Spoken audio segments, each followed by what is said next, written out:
அஸ்ஸலாமு அலைக்கும் வரஹ்மத்துல்லாஹி வபரகாத்து. அன்புள்ள சகோதரர்களே, இந்த மார்க்க கேள்வி பதில் தளத்தில் சகோதரர் அப்துல் நாசர் கோவையிலிருந்து நல்ல ஒரு கேள்வி கேட்குறாங்க. அதாவது இது சில முஸ்லீம் அரசியல் கட்சியை சேர்ந்தவர்களால் சொல்லப்படக்கூடிய ஒரு குற்றச்சாட்டு அப்படின்னு சொல்லி என்ன செய்யறாங்க, அந்த கேள்வி கேட்குறாங்க. என்ன கேட்குறாங்கடா, தௌஹீத் ஜமாத் அரசியல் சார்ந்த இயக்கம் இல்லை என்றாலும் அரசியல் ஆதாயத்திற்காக தேர்தல் நேரம் பார்த்து மாநாடு போடுவதாக சில முஸ்லீம் அரசியல் கட்சிகள் குற்றம் சுமத்துகிறார்களே, இது உண்மையா அப்படின்னு கேட்குறாங்க. இவங்க வந்து இந்த தௌஹீத் இயக்கங்களை பொறுத்தளவுக்கு, தௌஹீத் அமைப்புகளை பொறுத்தளவுக்கு இவர்கள் விளங்கி கொண்டது இவ்வளவுதான்.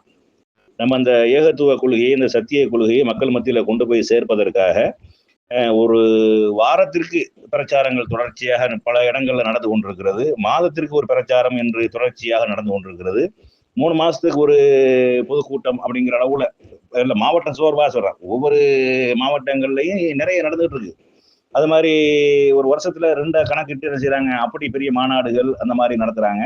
வருஷத்துக்கு ஒரு செயல் திட்டம்ங்கிற வருஷத்துக்கு 2 செயல் திட்டம், ஒரு செயல் திட்டம், 10 மாச செயல் திட்டம், 4 மாச செயல் திட்டம் அப்படின்னு சமூகத்திற்கு வந்து நல்வழி காட்டுவதற்காக, குர்ஆன் ஹதீஸின் பக்கம் மக்களை அழைப்பதற்காக பல்வேறு பொதுக்கூட்டங்களும் மாநாடுகளும் தெருமுனை பிரச்சாரங்களும் உள்ளரங்கு நிகழ்ச்சிகளும், இஸ்லாம் ஒரு இனிய மார்க்கம் எளிய மார்க்கம் போன்ற பல்வேறு நிகழ்ச்சிகள், கணக்கில் அடங்காத நிகழ்ச்சிகள் வந்து இந்த தௌஹீத் இயக்கங்களால், தௌஹீத் அமைப்புகளால் நடத்தப்பட்டு கொண்டிருக்கிறது.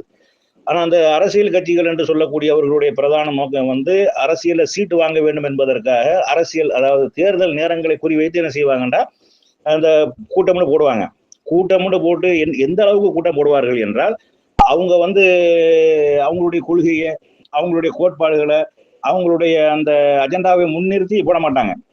சமுதாய நலன் என்று ஒரு பிம்பத்தை ஏற்படுத்தி தான் கூட்டம் போடுவாங்க. மக்கள் எல்லாத்தையும் கூட்டணுமா இல்லையா, பெரும்பகுதி கூட்டத்தை காட்டணும் என்று சொல்லி என்ன செய்வாங்க, அப்படி கூட்டம் போடுவாங்க. ஆனா தௌஹீது அமைப்புகள், தௌஹீது இயக்கங்கள் அப்படி போடாது. எந்த கூட்டம் போட்டாலும் கொள்கையை முன்னிறுத்தி, சமுதாயத்தை முன்னிறுத்தி, மார்க்கத்தை முன்னிறுத்தி, குர்ஆன் ஹதீஸின் பக்கம் மக்களை அழைக்கக்கூடிய வகையில தான் என்ன செய்வாங்க, கூட்டம் போடுவாங்க. இது ஒரு இந்த மாநாடுகள் போன்றவைகள் வந்து 3 மாசத்துக்கு ஒருக்கா ஒவ்வொரு மாவட்டங்கள்ல என்ன செய்யுது, பல்வேறு மாநாடுகள் நடந்து கொண்டிருக்கிறது. அது மாதிரி வந்து பெரிய பெரிய பொதுக்கூட்டங்கள் என்று சொல்லி நடந்து கொண்டிருக்கிறது. அது மாதிரியான சூழ்நிலைக்கு ஏற்ப பல்வேறு பிரச்சனைகளை முன்னிறுத்தி சமுதாயத்திற்காக குரல் கொடுக்கக்கூடிய ஒரு அமைப்பாக தௌஹீத் அமைப்புகள் இருக்கிறது. மற்றவர்கள் செய்வது அரசியல் காரணங்களுக்காக, அரசியல் நோக்கங்களுக்காக, அரசியல் தலைவர்களை மேடை ஏற்றி என்ன செய்வாங்க, கூட்டம் காட்டுவதற்காக செய்வாங்க. நம்ம கூட்டம் காட்டுவதற்காக செய்வதில்லை என்று நம்ம சீட்டு கேட்க போறது இல்லை. சீட்டுக்கு நமக்கும் சம்பந்தம் கிடையாது. ஓட்டு போடுவோமே ஒழிய சீட்டு கேட்க மாட்டோம், சீட்டும் கேட்க மாட்டோம், நோட்டும் கேட்க மாட்டோம்.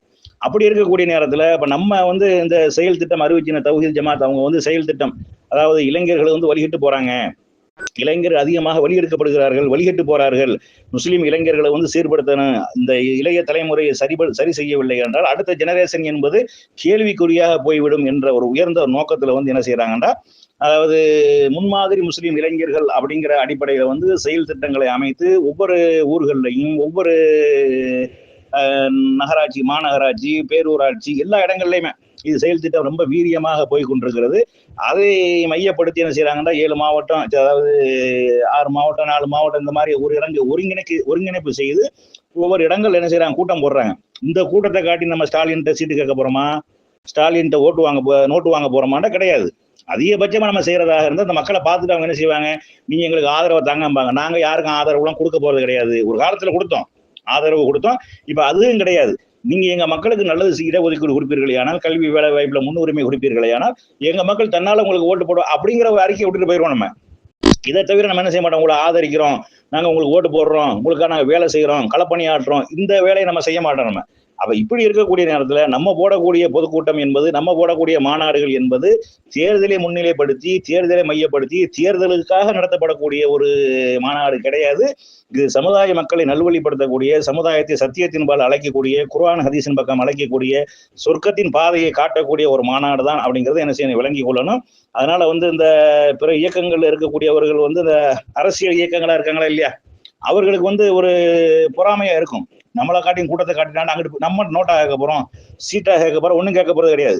அப்படியே வந்தாலும் என்ன செய்வோம், எங்களுடைய சமுதாயத்தில் இருக்கக்கூடியவங்களுக்கு ஏதாவது கொடுங்க அப்படி சொல்லிட்டு போயிருமே ஒழிய எங்களுக்கு தாங்கன்னு நாங்க கேட்க மாட்டோம்.